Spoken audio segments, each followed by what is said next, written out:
नमस्कार दोस्तों, आप सभी का एक बार फिर से स्वागत है हमारे हर्ष ब्रेन बूस्टर चैनल में। तो दोस्तों, आज हम आप लोगों को नीलावंती एक श्रापित ग्रंथ की पूरी कहानी बताने जा रहे हैं। दोस्तों, नीलावंती ग्रंथ को भारत सरकार ने बैन कर दिया है क्योंकि इस ग्रंथ को एक शापित यक्षिणी के द्वारा लिखा गया है। ऐसा माना जाता है कि जिसने भी लालचवश इस किताब को पढ़ने की कोशिश की, उसकी मृत्यु हो गई या फिर वह पागल हो गया। जब बहुत सारे मामले सामने आने लगे तो भारत सरकार ने ग्रंथ को पढ़ने पर पूरी तरह से बैन लगा दिया। तो हाय दोस्तों, मेरा नाम है हर्ष दड़वी। स्टोरी शुरू करने से पहले दोस्तों, चैनल को लाइक, सब्सक्राइब और शेयर जरूर कर लीजिएगा। दोस्तों, यह बहुत समय पहले की बात है। उत्तर प्रदेश के एक छोटे से गांव में एक आदमी था। उसकी एक पत्नी और एक बेटी भी थी। जब वह बच्ची 5 वर्ष की हुई तो उसकी माँ की मृत्यु हो गई। इस बच्ची का नाम नीलावंती था। नीलावंती की माँ की मृत्यु के पश्चात नीलावंती के पिता ने उस गांव को छोड़ दिया और नीलावंती को लेकर दूसरे गांव में चले गए। दोस्तों, नीलावंती के पिताजी को आयुर्वेद का अच्छा खासा ज्ञान था। नीलावंती भी अपने पिता से आयुर्वेद का ज्ञान लेती थी। नीलावंती के अंदर एक खासियत थी कि वह पेड़ पौधों, जानवरों, पशु पक्षियों सभी की भाषा समझती थी। यही नहीं, नीलावंती के स्वप्न में शैतान भी आते थे और नीलावंती को जमीन के नीचे गड़े हुए धन दौलत के बारे में जानकारी देते थे। लेकिन नीलावंती के अंदर उसके पिताजी के अच्छे संस्कार थे, इसलिए वह सब कुछ जानते हुए भी धन दौलत जमीन के नीचे से खोदकर नहीं निकालती थी। नीलावंती को पेड़ पौधे और शैतान जो भी मंत्र बताते थे, वह पीपल के पत्ते से बनी किताब पर लिख देती थी। जब नीलावंती 20 से 22 वर्ष की हो गई, तब जो भूत प्रेत नीलावंती के स्वप्न में आते थे, वो हकीकत में सामने आने लगे। कुछ समय बाद नीलावंती को पता चलता है कि वो एक श्रापित यक्षिणी है, जो कि एक श्राप की वजह से इस दुनिया से बाहर नहीं निकल पा रही है। उसे अपनी दुनिया में जाना था। यह सब बात वह अपने पिताजी को बोलती है। तब उसके पिताजी ने उससे कहा, बेटी, कि यदि तू इस दुनिया की नहीं है और किसी श्राप के कारण तू इस दुनिया में फंसी हुई है, तो मैं तुझे नहीं रोकूंगा। तू अपनी इच्छा से यहाँ से जा सकती है। फिर नीलावंती उस गांव को छोड़कर जाने लगी कि रास्ते में उसे एक व्यापारी मिलता है। अंततः नीलावंती उस व्यापारी से दूसरे गांव जाने के लिए कहती है, क्योंकि नीलावंती को एक अच्छी आत्मा ने बताया था कि यहाँ से 35 मील की दूरी पर तुम्हें एक गाँव मिलेगा और उस गाँव में तुम्हें एक बरगद का पेड़ मिलेगा। वहीं से तुम्हें अपनी दुनिया में जाने का रास्ता मिलेगा। इसके अलावा तुम्हें अपने रक्त के साथ साथ पशु पक्षियों को भी बलि देनी होगी। इसी को ध्यान में रखते हुए वह नीलावंती उस व्यापारी से उसी गांव में चलने के लिए कहती है।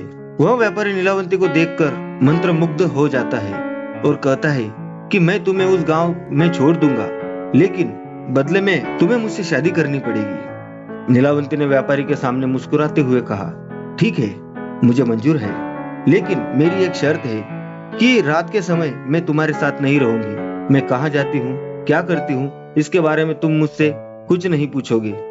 व्यापारी ने कहा, ठीक है, मुझे मंजूर है। उसके बाद वह व्यापारी नीलावंती को अपने बैलगाड़ी में बिठाकर उस गांव में ले गया। फिर शर्त के अनुसार नीलावंती ने उस व्यापारी से विवाह कर लिया। रात के समय नीलावंती प्रतिदिन बरगद के पेड़ के नीचे तंत्र मंत्र करने के लिए चली जाया करती थी। वहां पर वो अपना रक्त और पशु पक्षियों की बलि भी चढ़ाती थी। एक दिन रात के समय जब नीलावंती तंत्र मंत्र उस बरगद के पेड़ के नीचे कर रही थी, उसी समय उस गांव के कुछ लोग नीलावंती को पशु पक्षियों की बलि देते हुए देख लेते हैं। उसी वक्त उस गांव में बच्चों की चोरी होने की भी घटनाएं घट रही थी और उस व्यापारी को जाकर सारी घटनाएं वो गांव वाले बता देते हैं। जब अगली रात को नीलावंती अपने समय के अनुसार रात में तंत्र साधना के लिए निकलती है, तो उससे पीछे पीछे वह व्यापारी भी चला जाता है और नीलावंती को तंत्र साधना करते हुए देख लेता है। अगले दिन नीलावंती के स्वप्न में शैतान आता है और उससे बताता है कि नीलावंती, कल जब तुम तंत्र साधना के लिए बरगद के पेड़ के नीचे जाओगी, उस समय बरगद के पेड़ के बगल में जो नदी बहती है, उस नदी में तुम्हें एक लाश बहती हुई दिखाई देगी। उस लाश के गले में एक ताबीज होगा, तुम्हें उसे खोल लेना है। गले से ताबीज को निकालने के बाद उसी नदी में तुम्हें एक नाव पर सवार आदमी मिलेगा। तुम्हें इस ताबीज को उसी आदमी को दे देना है। वह तुम्हें दूसरी दुनिया के दरवाजे तक पहुंचाने में तुम्हारी मदद करेगा। उस शैतान ने नीलावंती से यह भी कहा कि तुम्हें अपनी दुनिया में वापस लौटने का सिर्फ यही एक चांस मिलेगा, दोबारा ऐसा मौका तुमको नहीं मिलेगा। अगले दिन नीलावंती बहुत खुश हुई और रात के समय बरगद के पेड़ के नीचे चली गई। वह तंत्र साधना करके अपने रक्त की तथा पशु पक्षियों की बलि दे रही थी कि उसी नदी के किनारे एक लाश बहती हुई दिखाई देती है। नीलावंती उस लाश के पास जाती है और उसके गले में बंधे हुए तावीज को निकालने की कोशिश करती है। उसी समय वहां पर वो व्यापारी भी आ गया जो अपने असली शैतानी रूप में आ गया था। वह तावीज की पहली गांठ खोल पाई थी, दूसरा खोलने ही वाली थी कि गांव वाले वहां आ गए और नीलावंती को नरभक्षी समझकर कहने लगे कि ये दोनों शैतान हैं। ये दोनों तो सभी गांव वाले को मार डालेंगे, अंततः इन दोनों को मार डालो। सभी गांव वालों ने अपने अपने हथियार लेकर दोनों को दौड़ा लिया। नीलावंती तो बच गई, लेकिन गांव वालों ने उस राक्षस को मार गिराया। राक्षस होने की वजह से वह दोबारा जीवित हो उड़ा और फिर नीलावंती के पास जाकर बोला कि तुम मुझे ये किताब दे दो जिसमें तुमने तंत्रों को लिखा है और मुझे कुछ नहीं चाहिए। तब नीलावंती ने सोचा कि यदि यह किताब इस शैतान को मिल जाए तो यह दुनिया के लिए अनर्थ साबित हो सकता है। अंततः नीलावंती ने उस किताब को श्रापित करते हुए कहा कि जिसने लालच में आकर इस किताब को पूरा पढ़ लिया उसकी तुरंत मृत्यु हो जाएगी, और जिसने इस किताब को आधा पढ़कर बीच में ही छोड़ दिया वह पागल हो जाएगा। यह कहकर नीलावंती उस किताब को लेकर भाग गई। उसके बाद नीलावंती का आज तक पता नहीं चला कि वह कहाँ गई। कुछ समय पश्चात वह किताब एक साधु को मिलती है। उस साधु के मन में किसी भी तरह का कोई लालच नहीं था, क्योंकि वह किताब दूसरे भाषा में लिखी गई थी। अंततः उस साधु ने उसे सरलतम रूप में अनुवाद करके लिखा ताकि सबको समझ में आए। अब सवाल यह उठता है दोस्तों कि नीलावंती आखिर थी कौन? तो नीलावंती एक श्रापित यक्षिणी थी।